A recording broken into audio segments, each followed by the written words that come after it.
Is it all two town, you know? There's no countryside, is there? No, I don't think so. No.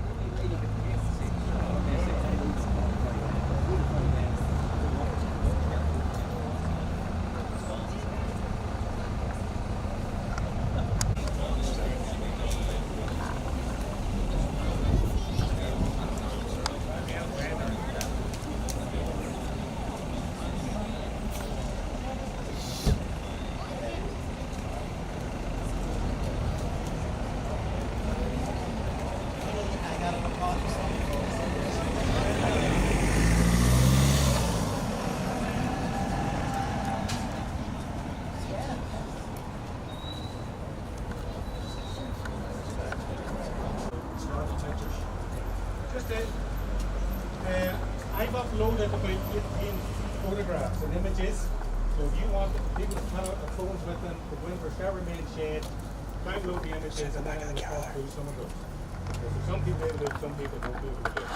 So we're here on the 12th of July, and the reason we're here on the 12th of July is because in 3 successive years, 1901, 1902 and 1903, there were massive problems over orange order grades on the 12th of July that ended up making world headlines. The event has more or less disappeared into history. So we've chosen the 12th of July, and what better day to choose because the weather's always brilliant. So we're going to have a nice walk. What we're going to do is we're going to walk up and explain this. We're going to walk up what was then called Chapel Hill. I don't know if local people would have called it Chapel Hill in recent times, I'm not sure.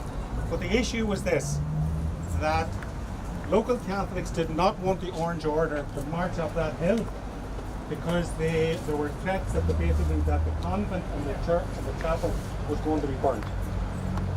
Okay? So this is the big standout, this is like drum play of its day. So it's also interesting it's called Chapel Hill because sometimes people would say, you know, Protestants go to church, Catholics go to chapel. Alright, and the technical term for a chapel is actually, it's inside a building, it's inside a cathedral, for example, is a chapel, inside something like that. But local Catholics would have called this Chapel Hill. Chapel Street in Uri, the old chapel in Uri, all Catholics refer to it as that. So anyhow, this is where we're going to go. So we're just going to walk up the hill, just about up here, up to the, just by the chapel. Okay. I make something up there and up there. I don't need to up there with people, I can see people.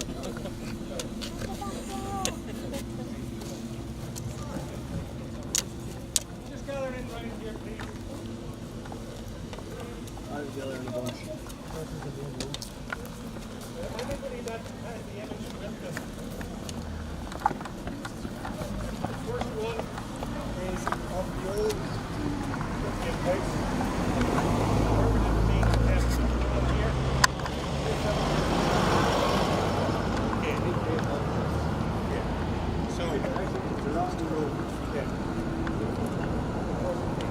Somebody said that's terrible pity that they're down to it. Okay, well, the hall in here, I want to talk about it.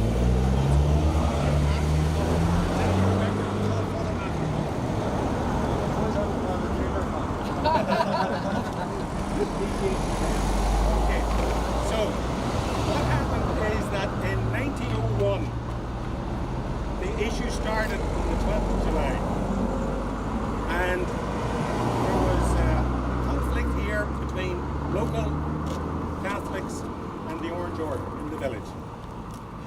The Orange Order, let's put it this way, the conflict was so severe that the Orange men didn't march out of the village. Obviously had to be escorted out. Okay? Now, I haven't been able to determine what it was that sparked the whole thing, but what I can say is both here, Warmpoint, and in Newry for many years before that, there had been no conflict with Orange Order parades.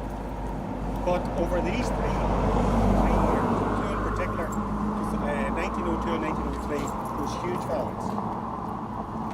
So what happens then is the Orange men then went on their way into Warmpoint. Then on the 12th of August, which I understand is the Apprentice Boys parade, a number of wagon loads of Orange men from the Mourns joined their compadres here in Rostrevor. And it was believed they were going to attack the church. Okay? So on that morning, obviously the Orange men came prepared. They seemed to be ready for violence because extra people came in. Catholics started to gather. There was violence here that morning. Okay? They go away to the march, and then when they're coming back, the local people are ready for them this time. All right? The chapel bell is ringing.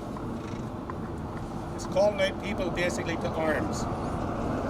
I found material that hundreds and hundreds of local people were here with pitchforks, the big sticks with 3-inch nails in them, okay? And there was serious violence in the village. Okay, serious violence in the village. That's what happens in 1901. This enrages then the Orange Order, and they decide to call a major demonstration in 1902. Okay, so they said basically they're going to be bringing people from Newry up as far as Banbridge, Tynan, all right, but if they bring lots of people in. Also people, by the way, from the other side of Carlingford Lock. Because in those days it was all Ireland, all right? So called the Carlingford Lock District Orange Order would have been here, would have lodges here, and the lodges from there as well.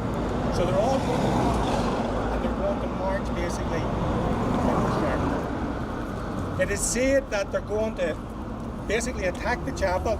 They're going to put the people from Rostrevor from ringing bells to prevent Orange men from getting here. Okay?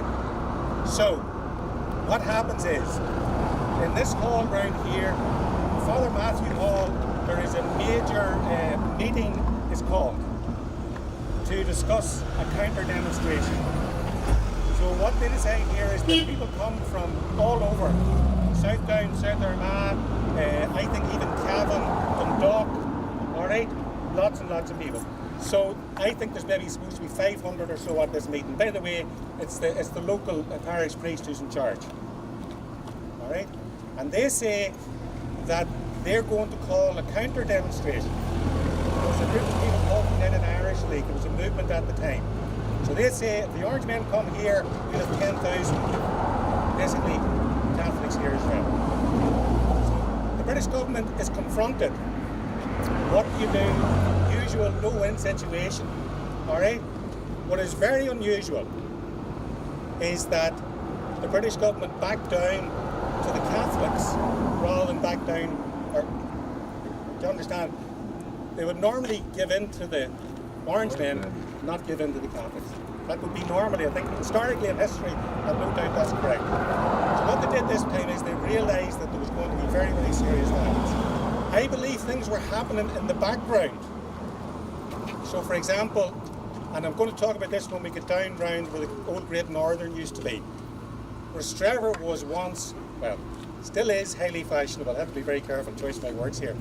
It certainly was the rich and wealthy from England and Ireland, etc., would have come to holiday here. I know the Viceroy would have come here at one stage. I know that the Chief Secretary of Ireland, his coachman, was supposed to be from this area.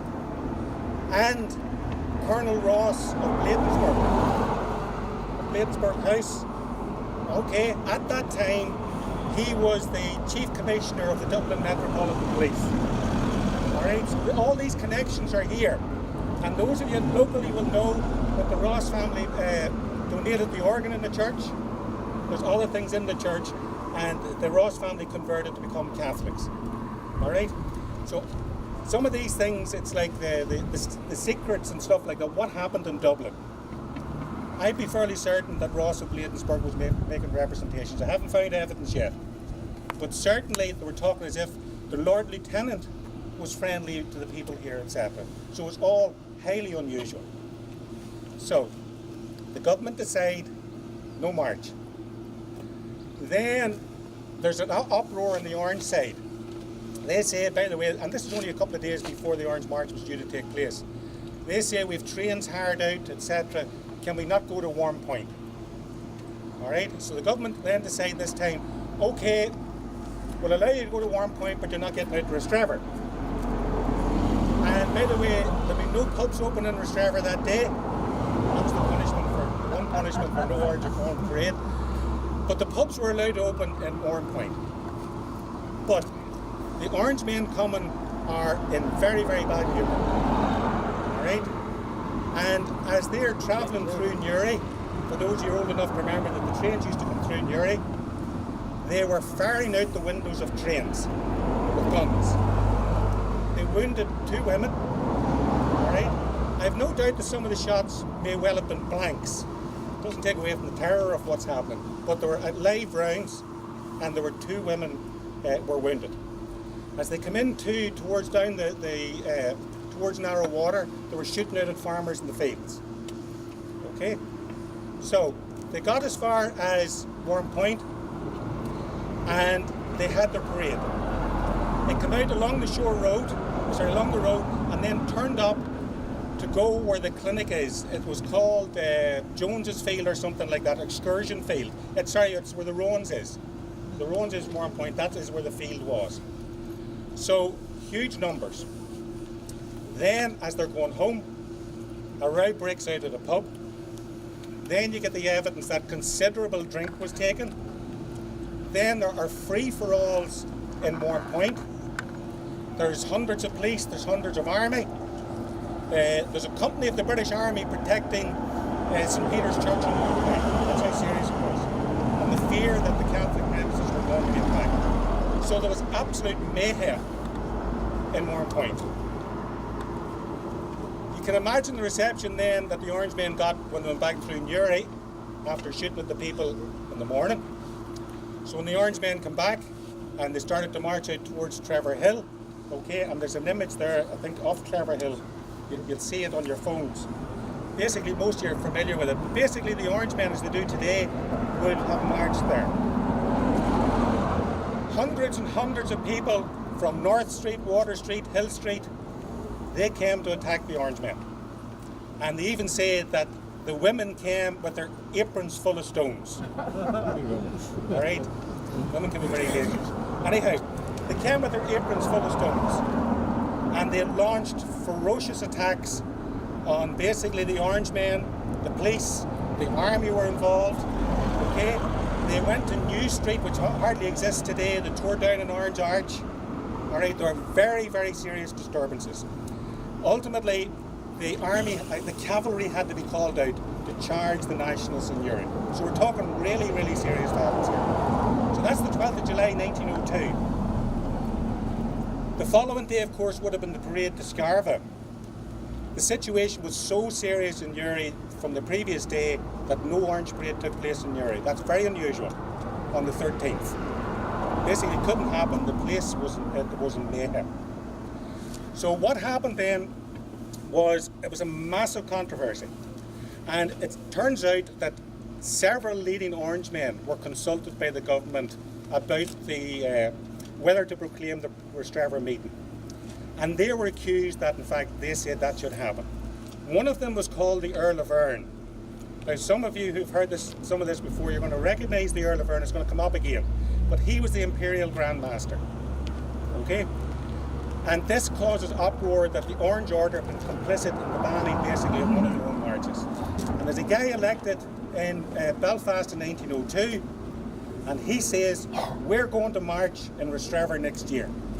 So it's all set up for another huge conflict in 1903. We're back in the same situation. Father Matthew Hall 1903, about 1,000 people are here this time. All right? And there's talk as if, is this bluff or counter bluff? The government were originally going to let the march go ahead. Then it became clear that the thousands of people that the Catholics were talking about coming in here were going to come. They were going to come, and many of them were going to be armed. All right? So we're talking here, because revolvers were used the previous year by the Orangemen. Now, Siobhan O'Dwine tells me that one of her relatives a way back was very sick, and this reminds me of the quiet man. You know the quiet man when the row starts and he gets out of the bed? All right? Well, apparently this man said, he's getting out of the bed, and the wife said, where are you going? So you've nothing to fight with anyhow. Oh, he says, I do. He says, I have a penknife. He says that he used to take the stones out of the horse's hooves. So this guy's getting up out of his bed. This is real life to fight the Orangemen. Okay? So, same situation. What's going to happen? I'll tell you when we go down the hill a wee bit now. Okay, so just be careful, and we'll cross the road. We're going to walk down just to the ferry glade. Okay?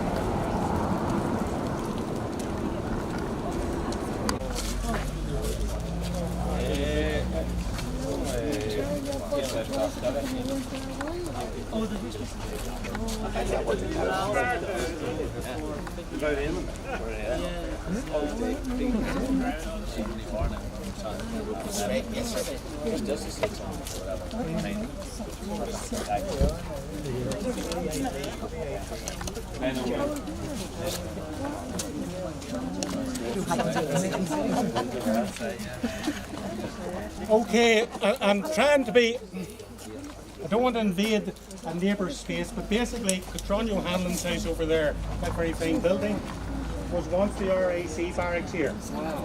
Okay, it was once the barracks of the Royal Irish Constabulary. Now you can imagine in 1901, 1902, 1903, this building and all around this area would have been central to what is happening. Now, I know that there were two attempts, it's slightly out of the sequence, but I'll tell you, there were two attempts by the IRA to destroy that building in 1921.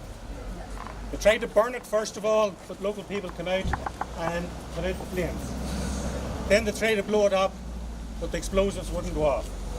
So thank God we've got the lovely house still here today. Okay, so what we're going to do now is I'm going to explain where we're going to go. We're going to go down to where the most fashionable part of Rostrevor would have been in those days, which is down by the old Great Northern Hotel, the beautiful skating rink that there was down there as well. And again, I'm going to talk about some of the images of what life was like in Rostrevor at that particular time. I want you to pay attention to the Methodist church here on the way past, which is now a restaurant, because when we come back here, it's going to feature in the story. Okay? Also, to make it clear to everybody that lots of locals know about this, this was once the Ross estate, the lodge was here, and that the present Queen's relatives, Bose Lyons, etc., lived here. And I understand that the present Queen, I've been told, played on that estate when she was young. Mary Michael East said that, didn't she? Yeah. Okay. So that's the type of society we're talking about here, where there's an awful lot of high-ranking people, let's say, in society, as we'll say, would have visited Rostrevor. 1936, Queen was 11, she was here. She was here before the abdication then, obviously, yeah. So, this is what's happening. Now, as I understand it, and I need locals to help me here. The Orange Hall was down here somewhere. Yeah. Where Glen Ross is now. Just along this estate. Yeah, where Glen Ross okay. estate is now. Right, okay. So I'll tell you what, it might be fair enough just to go back there and we'll talk about it at that point. So what we'll do is we're just going to have a nice walk along the shore, and then we're going to congregate basically at the seaside at the shore opposite Campbell's Garage. Now if anybody needs to maybe get a car, but I don't know if anybody wants to drive down, but we'll walk down. Is that okay?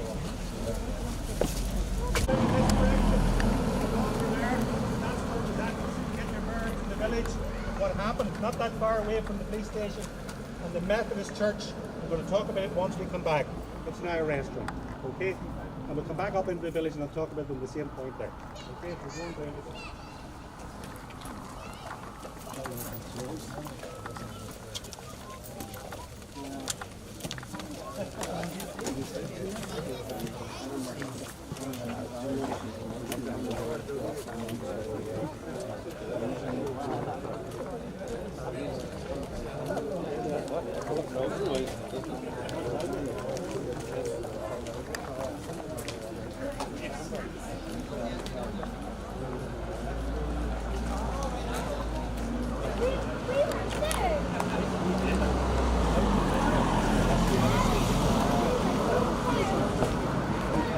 Over it, maybe easier walking outside, isn't it? Before space.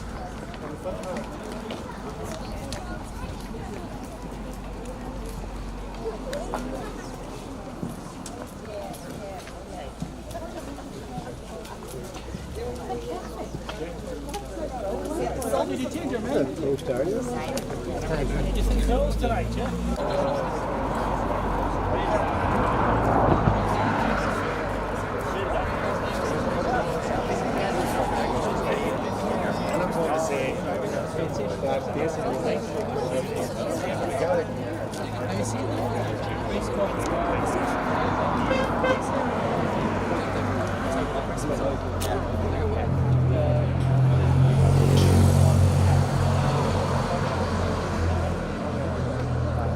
Okay, everybody, just come in closer now, because the sound of the road's going to drown this out.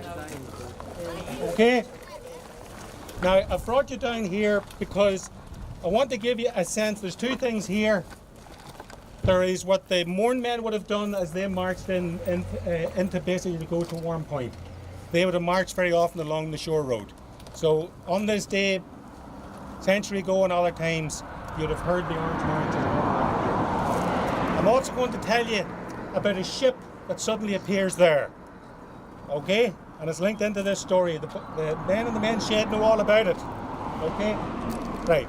So, what we have here is, local people will know that this was basically the Great Northern Hotel, an absolutely stunning location.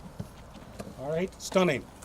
There also was a skating rink down here that basically was also used as a ballroom. 2,000 people could fit into it. There are lots and lots of very dramatic images of this beautiful area. Very, very popular for holiday makers. The reason I've deliberately brought you the whole way down here is there used to be a tramway from Warm Point, basically into here in Rostrevor, and you still have a little piece of the track left. All right. So that's basically there's a little piece there left. And there was a turntable in there. Yeah. Right. And turn them round. Okay. God knows how long it would take, but a nice day like that sure would be beautiful. So the first thing I want to say at this point is that you want to put yourself back in the times when the Orange Men would have come along here. So Hugh Jordan's here with me, and he's going to play a little orange tune. Now I have to say, to balance things out, we're going to do an anti-orange tune when we get into Rostrevor, and I don't want to upset people in Rostrevor by playing an orange tune near the chapel hill. So just give Hugh best of order there, please. I'll play this song, just a verse of it. It's my favourite orange song.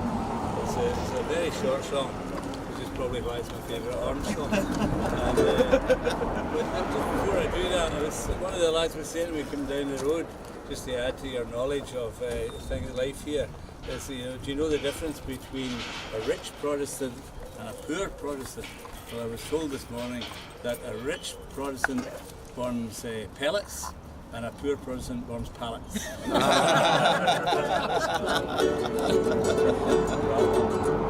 Play the first verse of this wee bit.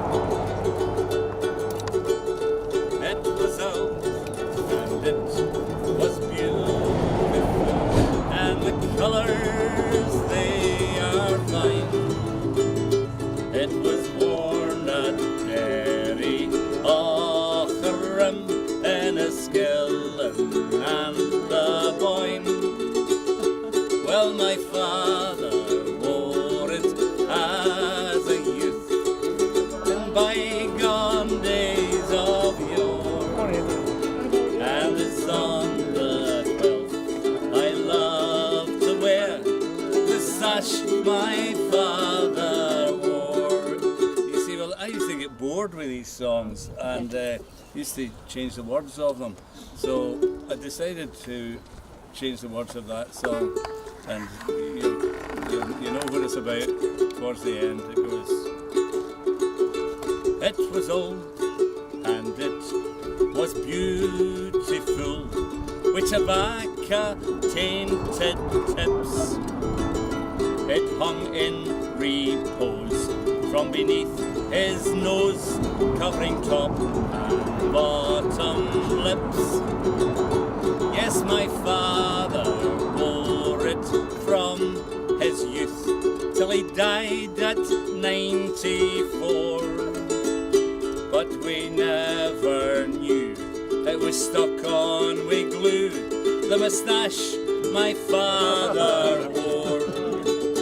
On a Sunday night by the fireside bright, the family gathers close, and we reminisce of the hairiness that once hung beneath his nose.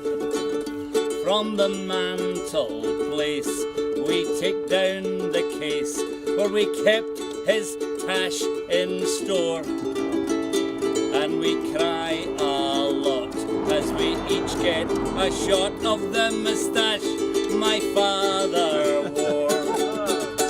Thank you. Thank you very much. Thank you. Okay, so I want to show you something here. A lot of you wouldn't. I'm just going to take it round. I want to show you this very quickly. This beautiful old skating rink that was here. So if anybody's got it on their phone, it's the third or fourth one in it. You can have a look at it. So just what I need to tell you, because there's a reason for it. Okay, can you see it? Right. You see it? Okay. Yeah. Okay. You can see it, and we can see it. You've seen it before. Yeah. Okay. All right, beautiful, absolutely stunning skating rink. It was also a ballroom. Yeah, so it was also a ballroom at one point. Is this here? Yeah, just over here. Yes, yes. Okay. Look at that. Never really looked at it. Okay, people seen it there? Right. The reason I'm telling you that, and I want to emphasise that, is it's slightly out of chronology, but we're down here, is that skating rink was burnt down at Christmas 1903. The very year we're talking about. I don't know if it was deliberate, but given the bitterness of what happened, I certainly wouldn't rule it out. Remember, this was one of the iconic places in Rostrevor. Okay? Burnt down.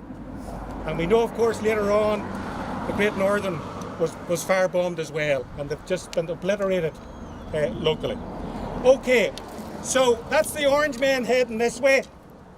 Now we're up to the what the Catholics are up to. We're back to 1903, and some people have asked me, where do I find this information? God knows where it is, but I follow a lead and I know how to do it. But one of the things that I came across were the old IRA statements. The Irish government have got statements by IRA men from 1918 to 21, etc. And these statements are all online. You can actually access the names of all the IRA men in Rostrevor, Warmpoint, Newry, any of those places. They're all there. Okay? But these statements talk about what happened in 1903. So the big connection is this, that the Catholics of Rostrevor wanted people to help. It was debated at the Dundalk Council, and they decided that they were going to send men to help Rostrevor. And what they decided to do was they decided to hire out a vessel, a ship. And I told you earlier on that the Imperial Grand Master was the Earl of Erne. The ship's name was the Earl of Erne. Okay? So this ship basically is hired out by the young Catholic Men's Catholic Association. It's a version of YMCA, by the way. All right. So now these accounts talk about what was going to happen, and they said that huge numbers were on this vessel at Dundalk. I've actually got images of the vessel, and I'm pretty sure it may well have been what happened on the time that this happened. All right, the photographs of it, you can see it on Facebook. Maybe before I leave here, I'll maybe show, but it's there, and you can see it. So there's quite a mix of people on this vessel. You have hardened Republicans, some of whom have guns. They have guns. They're coming here now. In history, somebody says you get a witness statement that says we had guns or I had guns. It's hard to believe it at times unless you have an independent verification. I've actually got then a separate report by a young Dundalk Democrat reporter. He was on the vessel. He was on the vessel and he said people had guns. So you can imagine people were talking about civil war, you know, that this was going to be very, very serious conflict. But on that vessel there were a lot of people who were very devout Catholics who wanted nothing to do with the violence. But they were, in a way, prepared to defend the church or the chapel from attack. But as the vessel pulled out, it had a Union Jack on it. And some of the Republicans took off the Union Jack and threw it into the sea. And it created quite a bit of animosity between some of the Catholics and other ones. All right? So what is happening is this vessel is on its way to Rostrevor on the 12th of July 1903. The 12th of July is a Sunday. So people will know there's no march on the 12th of July if it's a Sunday. The Orange Order Parade is due on the Monday. This vessel is full. There's men going out of Dundalk on ponies and traps. There's people coming over at Omeath. There's thousands and thousands of Catholics are coming here. The government basically are now faced with this. All right? I'm just trying to think. I want to get my times right because I need to move on to the next one where I'm going to tell you about it. So, but what happens is this. The government are caught on the hop. And as this vessel comes round from Killowen, there is some sort of signal gun on it. And they fire the signal gun. And this is the first time that the police and army, and there's thousands of them here, realise the Dundalk men are on their way. Okay? So, what we're going to do now is, they got in before there was enough security forces to stop them. They marched out from Warmpoint to Rostrevor, and they say they took up positions on Chapel Hill. So this is the 12th of July. So as we walk along here, we're going to retrace the steps of what the Orange men used to do, and you can think that on this day in 1903, there were thousands of men marching from Warmpoint to Chapel Hill. So we're just going to walk along the shore until we get to Horner's Lane. I'm going to turn right there. Okay.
you doing, Don? This is maybe reporters at this stage. Go well.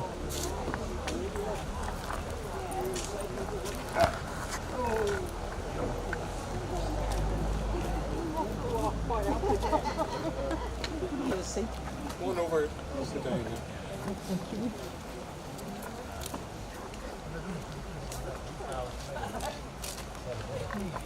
Just come on down a wee bit, everybody, if you could, please. We're nearly there. Second last stop.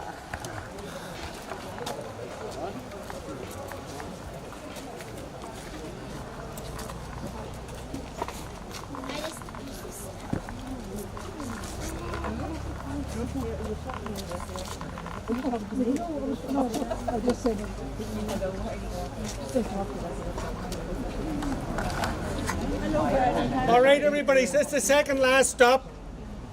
Not here too long, and then we're the last one. I think we'll go and sit in the main shade guard because people can sit on the benches. And do the very last thing. One bench, but that'll do all right. The planks. Yeah. Actually, we pop up What have we made? Two or three together in a few minutes. Aye. Anyhow, backbenchers. No problem. Okay, so with the situation then that the government are confronted with a situation that the Orange March was going to be allowed to happen, but there are thousands and thousands of Catholics, many of them are armed, and they're here, and they're already here the day before. Okay? So, the government decide once again to back down to the Catholics, and they reroute the Protestants. What happened was then, on the 12th, they told Father McGivern that basically the march was not going to be allowed into the village. I think it was allowed in as far as the Orange Hall. Okay? And the agreement was that the Catholics then would all go home, and that the British Army and the Royal Irish Constabulary would honour the agreement. So, the Catholics did go home, but some of them, before they went home, attacked the Orange Hall, tore down the Union Jack, and I mentioned the Methodist Church. The Methodist Church was attacked during divine service. Stones were thrown through the windows. One of the congregation fainted. So there was violence here at that stage. All right, so I'm saying to you, this is what happened. But then the Catholics dispersed. All this was raised in Parliament. So you then have the situation that the march is allowed this time to come out to Rostrevor. They didn't stop it in Mourne Point. They were going to bring it out to Rostrevor along the shore road, and basically there's a field here called Mahood's Field out the back. All right? But it's not over yet. All right? The drama of what is happening is not over.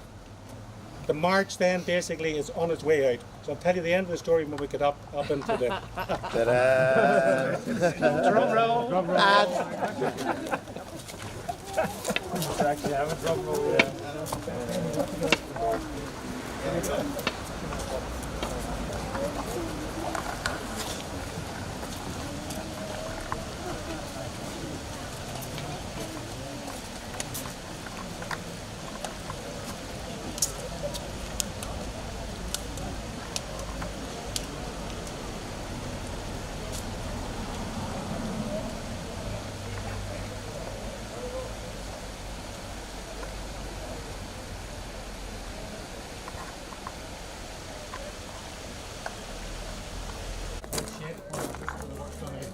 We have a room inside as well.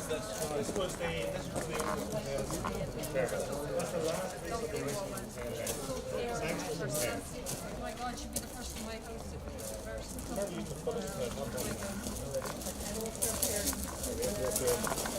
They were good at that. Sanchez down here. Yeah, down there, maybe better. You're doing a great job, Patsy. Oh, Great job. you're there for history. How was that, John? All right. All right. Yeah. All right.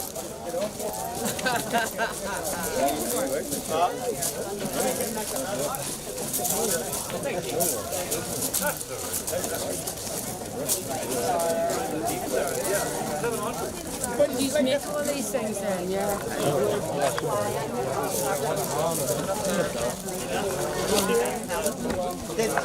Dear Grant.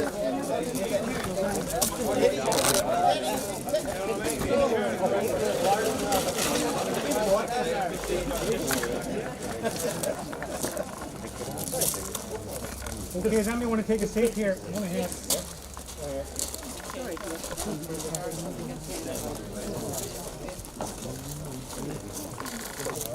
Okay, you're glad to hear it's nearly over. I've lured you in here. So, what happened next? Dun, dun, dun. Okay. So, the situation was that the Orange men marched out to Rostrevor, and the British Army and RAC honoured their agreement with the Catholics, and they prevented the march going into the village. The Orange men then returned into Warm Point, and a serious incident occurred in Warm Point in which an Orange man lost his life. He was hit in the head with a stone. And I have a photograph here, and you can see it on the Facebook page. Basically, it is round where the Marine Tavern and all are now. Okay, now, in those days the beach came right up to the road. And I have to say, Warm Point would be the best place to have a riot in Ireland, because there's so many stones on the beach. You couldn't pick a better, if you wanted a riot, Warm Point's full of stones. Absolutely full of stones. So what happens then is, this guy called Robert Galt is hit in the back of the head with a stone outside what was called Cafe Royal then. And a man originally from Omeath, who then lived in Warm Point, his name was McGuinness, he was charged. And the controversy was very, very serious controversy about it. And he was ultimately charged with murder, for which, of course, he would have been executed had that happened. Now, I'm just going to end with he ends up being released, and there was a famous song written about what happened, and the song was called Who Flung the Stone? And Hugh's going to play the music. Okay, I might try a verse before I'm shot.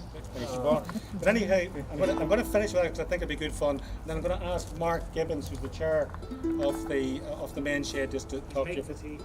Is he? But he needs to come. Okay.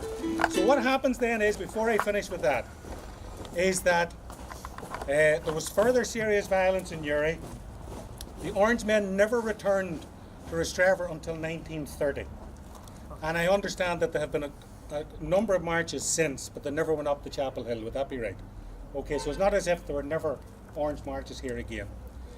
The situation among the Orange men, they were so unhappy with it that they established a rival group because of what happened in Rostrevor. The Independent Orange Order started because of what happened here. All right, they started because of what happened here.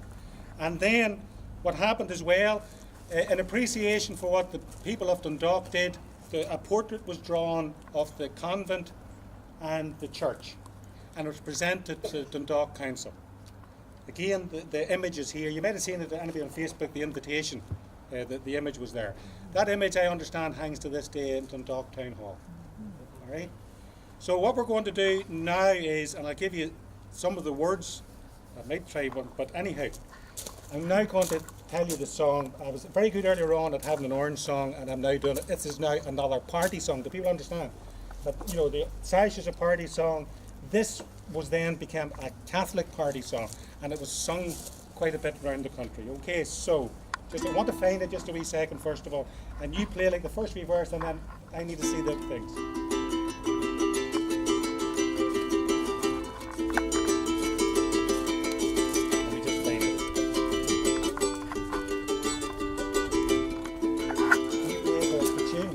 First of all, the Master McGraw one. The tune's dun dee dun dun dee dun dun dee dun. Okay. So I'm going to sing the first verse, not going to be very good, and then I'm going to tell you the rest of it, okay? So on a fine summer's day, on the 13th of July, the Orange Lambs to invade sweet Rostrevor did try. But there's one of them now in a churchyard alone, and the prominent question is, who flung the stone? Right? Now, I'm not doing any more than that, okay? So I'm going to call it out and say it. And some of the brethren who happened to feel dry went into Right, thank God I heard that. You're in detention. Went into Lawler's Cafe Royale. That's where the incident happened. We half want to try. Well, actually, all pubs were closed, and I don't even think it was a pub, it was a restaurant. The bold Hugh McGuinness, his courage has shown, he went for the dry land, but who flung the stone? The gallant McGuinness to Belfast did go. He was tried there for murder, and plainly did show that he fought for the green flag. He was not alone. There was somebody present who did fling the stone. The man in the shindy who wore a white hat said, "Come on, ye orange beauties, come on, the whole lot." He twirled his shillelagh and shouted a cone, "Will you tell me, boys, honestly, who flung the stone?" All praise to the lawyer, O'Hagan's the name, who defended McGuinness and now deserves fame. The drum whackers thought that Hugh's life would atone for the murder of Galt. Now who flung the stone?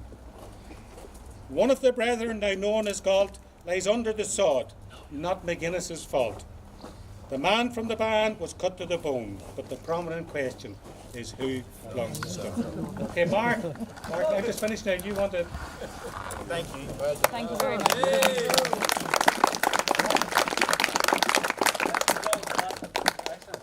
a lot of new information and stuff we didn't know about.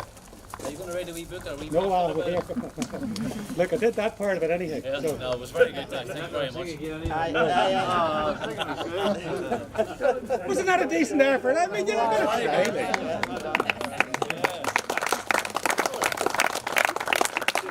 Thank you very much for the wee bit of music as well around the front shore. It was very nice. Thank you. And folks, we've got a wee cup of tea going. Whoever wants to stay and have a cup. There's cherry bakewells and everything. I might have half the mat. They're already gone. They're already gone. So anybody wants to stay at all, and John, thank you very much for that again. Thank you.